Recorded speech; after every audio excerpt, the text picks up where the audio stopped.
Hello, welcome back to my YouTube channel. എല്ലാവർക്കും എൻ്റെ ഒരു പുതിയ വീഡിയോയിലേക്ക് സ്വാഗതം. ഇന്ന് ഞാൻ ഒരു മധുരപ്പച്ചടിയുടെ റെസിപ്പി ആയിട്ടാണ് വന്നിരിക്കുന്നത്. നമ്മൾ പൈനാപ്പിൾ പച്ചടിയല്ല കേട്ടോ, പകരം പഴുത്ത മാങ്ങ കൊണ്ടൊരു മധുരപ്പച്ചടിയാണ് ഉണ്ടാക്കാൻ പോകുന്നത്. അപ്പോൾ അതെങ്ങനെയാണെന്ന് നമുക്ക് നോക്കാം. ആദ്യമായിട്ട് ഞാനൊരു പാൻ അടുപ്പത്തേക്ക് വെച്ച് കൊടുത്തിട്ടുണ്ട്. ഇവിടെ ഞാൻ ഒരു മാങ്ങയാണ് എടുക്കുന്നത് കേട്ടോ, നല്ല പഴുത്തിട്ടുള്ള ഒരു മാങ്ങ, നല്ല പഴുക്കണേ. അപ്പോൾ നല്ല പഴുത്ത മധുരമുള്ള മാങ്ങയാണ്. അപ്പോൾ അത് കട്ട് ചെയ്തിട്ട് ഈ ഒരു വലുപ്പത്തിന് കട്ട് ചെയ്താൽ മതി.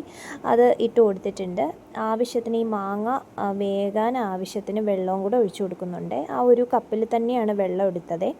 അപ്പോൾ കണ്ടല്ലോ നിങ്ങൾ എത്ര വെള്ളം വേണമെന്നുള്ള കാര്യം. ആ മാങ്ങ എടുത്ത അതേ കപ്പിൽ തന്നെയാണ് വെള്ളം എടുത്തത്.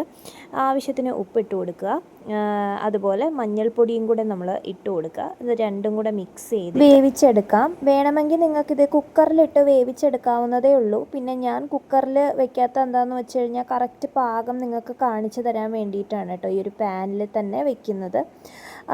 ഇത് അവസാനമായിട്ട് ഞാൻ കുറച്ച് കറിവേപ്പിലയും കൂടെ ഇട്ട് കൊടുത്തിട്ടുണ്ട് കേട്ടോ. കറിവേപ്പിലയും കൂടെ ഇട്ടിട്ട് വേണം നമ്മൾ വേവിക്കാൻ. കറിവേപ്പിലയും കൂടെ ഇടുമ്പോഴത്തേക്കും ആ ഒരു മണവും സ്വാദിൻ്റെ ആ ഒരു വ്യത്യാസമൊക്കെ വരും.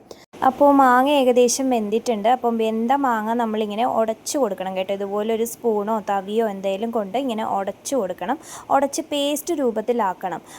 അതെന്തിനാന്ന് വെച്ച് കഴിഞ്ഞാൽ കറക്റ്റ് ആ ഒരു മധുരപ്പച്ചടിയുടെ ആ ഒരു സ്വാദ് കിട്ടാനാണ്. ആ ഒരു മധുരം എല്ലായിടത്തും അപ്പോൾ പിടിക്കാനും ഒക്കെ ഇങ്ങനെ ഉടച്ചു കൊടുക്കുന്നത് എപ്പോഴും നല്ലതാണ്. കണ്ടില്ലേ, നല്ല പേസ്റ്റ് രൂപത്തിലായിട്ടുണ്ട്.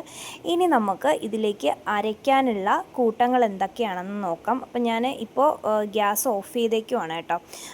ഇനി നമുക്ക് എന്താണ് അരയ്ക്കാനുള്ളതെന്ന് നോക്കാം. ഇവിടെ ഞാനൊരു അരമുറി തേങ്ങ തിരുമ്മി വെച്ചിട്ടുണ്ട് കേട്ടോ. ഇതിലേക്ക് ഞാൻ ഇടാൻ പോകുന്നത് 1 സ്പൂൺ മുളക് പൊടി ഇട്ടിട്ടുണ്ട്. അതുപോലെ ജീരകം നമുക്ക് ഇഷ്ടാനുസരണം ഇട്ട് കൊടുക്കാം. ഞാനിവിടെ 1 സ്പൂണ് ജീരകം, ചെറിയ 1 സ്പൂണ് ജീരകം ഇട്ട് കൊടുത്തിട്ടുണ്ട്. അതുപോലെ കടുക് ഒരു പ്രധാന ഐറ്റമാണ്. അപ്പോൾ കടുകും കൂടെ ഇട്ട് നല്ലോണം അരച്ച് ഈ ഒരു പരുവത്തിൽ പേസ്റ്റാക്കി അരച്ചിട്ട് ഇതിലേക്ക് ചേർത്ത് കൊടുക്കുകയാണ് കേട്ടോ. ഇനി ഈ ഒരു കൂട്ട് നമ്മുടെ മാങ്ങയിലേക്ക് നല്ലോണം ചേർത്ത് ഇളക്കി കൊടുക്കണം. ആ ഒരു മധുരം എല്ലായിടത്തും പിടിക്കാൻ വേണ്ടിയിട്ട് ഇങ്ങനെ ഇളക്കി കൊടുക്കണം കേട്ടോ. അപ്പോൾ ഇതിൻ്റെ കളറ് തന്നെ വ്യത്യാസം വരുന്നത് കണ്ടില്ലേ, ഇങ്ങനെ ഇളക്കും തോറും അതിൻ്റെ കളറ് ഫുള്ള് മഞ്ഞയായി മാറും കേട്ടോ. ആ ഒരു അരപ്പിൻ്റെ കളറിൽ നിന്ന് നമ്മുടെ മാങ്ങയുടെ കളറിലോട്ട് ചേഞ്ച് ചെയ്ത് വരും. ഇപ്പം ഞാൻ ഗ്യാസ് കത്തിച്ചു കേട്ടോ, ഗ്യാസ് സ്റ്റൗ കത്തിച്ചിട്ടുണ്ട്. അപ്പോൾ ഇത് നല്ലോണം തിളയ്ക്കണം. കണ്ടില്ലേ, നല്ലോണം തിള വരുന്നുണ്ട്. കണ്ടില്ലേ, ഒരു മാങ്ങയുടെ ആ ഒരു കളറായിട്ട് മാറിയിട്ടുണ്ട്. അപ്പോൾ നല്ല ടേസ്റ്റാണ് കേട്ടോ. അവസാനമായിട്ട് ഞാനൊരു 2 തവി തൈരും കൂടെ ഇതിലേക്ക് ചേർക്കുവാണ് കേട്ടോ. അപ്പോൾ തൈര് ഒഴിക്കുമ്പോൾ ഞാൻ അതിൽ കറിവേപ്പിലയും കൂടെ ഇട്ടിട്ടാണ് ഒഴിക്കുന്നത്. അപ്പോൾ ആ ഒരു തൈരിൽ ആ ഒരു കറിവേപ്പിലയുടെയൊക്കെ മണവും ഒക്കെ വരും. അത് ഒഴിക്കുന്ന ഒരു വീഡിയോ ഞാൻ അല്ലാതെ ചെയ്യാം കേട്ടോ. അപ്പോൾ തൈര് ഒഴിച്ച് കഴിഞ്ഞാൽ പിന്നെ തിളയ്ക്കാൻ നിർത്തരുത്, അപ്പോൾ തന്നെ ഗ്യാസ് ഓഫ് ചെയ്യുക. ഇതുപോലെ തൈര് നല്ലോണം മിക്സ് ചെയ്ത് കൊടുക്കുക. ഇനി നമുക്ക് ഇത് മാറ്റി വെച്ചതിന് ശേഷം നമുക്ക് കടുക് താളിച്ച് ഇതിലേക്ക് ചേർക്കാം. പൈനാപ്പിൾ പച്ചടി പോലെ തന്നെയാണ്, നല്ല സ്വാദാണിത്. മാങ്ങയാണെന്ന് പറയില്ല കേട്ടോ, ഒരു പ്രത്യേക തരം മധുരമാണ് ഈ ഒരു പച്ചടിക്ക്. നമ്മൾ എക്സ്ട്രാ മധുരം ഒന്നും ചേർക്കേണ്ട, നല്ല മധുരമാണ് ഇത്. പക്ഷെ നല്ല പഴുത്ത മാങ്ങയായിരിക്കണേ. അപ്പോൾ നമുക്കിപ്പോൾ പൈനാപ്പിൾ ഒന്നും കിട്ടിയില്ല എന്നുണ്ടെങ്കിൽ ഈ ഒരു മാങ്ങ പച്ചടി കൊണ്ട് നമുക്ക് അഡ്ജസ്റ്റ് ചെയ്യാം. അപ്പോൾ ഞാനൊരു പാത്രത്തിലോട്ട് മാറ്റിയിട്ടുണ്ട്. അടുത്ത പാന് വീണ്ടും വെച്ചിട്ടുണ്ട് കടുക് താളിക്കാൻ.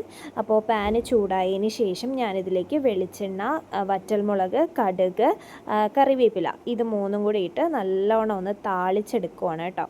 അപ്പോൾ ഞാൻ പറഞ്ഞു വന്നത്, നമുക്കിപ്പോൾ പൈനാപ്പിൾ കിട്ടിയില്ല എന്നുണ്ടെങ്കിൽ, മധുരപ്പച്ചടിക്കായിട്ട് പൈനാപ്പിൾ കിട്ടിയില്ല എന്നുണ്ടെങ്കിൽ ഈ ഒരു മാങ്ങാ പച്ചടി നല്ലതാണ് കേട്ടോ.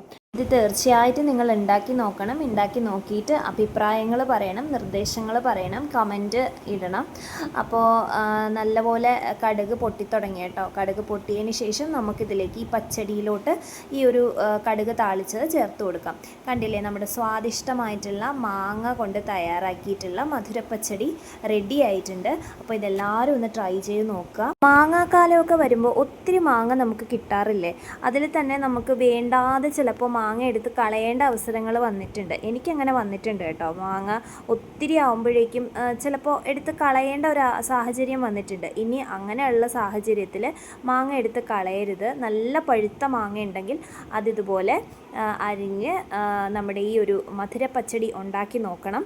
അപ്പോൾ എല്ലാവർക്കും ഈ ഒരു വീഡിയോ ഇഷ്ടപ്പെട്ടു എന്ന് വിചാരിക്കുന്നു. ഇഷ്ടപ്പെട്ടെങ്കിൽ ലൈക്ക് ചെയ്യുക, ഷെയർ ചെയ്യുക, സബ്സ്ക്രൈബ് ചെയ്ത് എന്നെ ഒന്ന് സപ്പോർട്ട് ചെയ്യുക. അപ്പോൾ മറ്റൊരു നല്ല വീഡിയോ ആയിട്ട് കാണാം. അതുവരേക്കും ബായ്.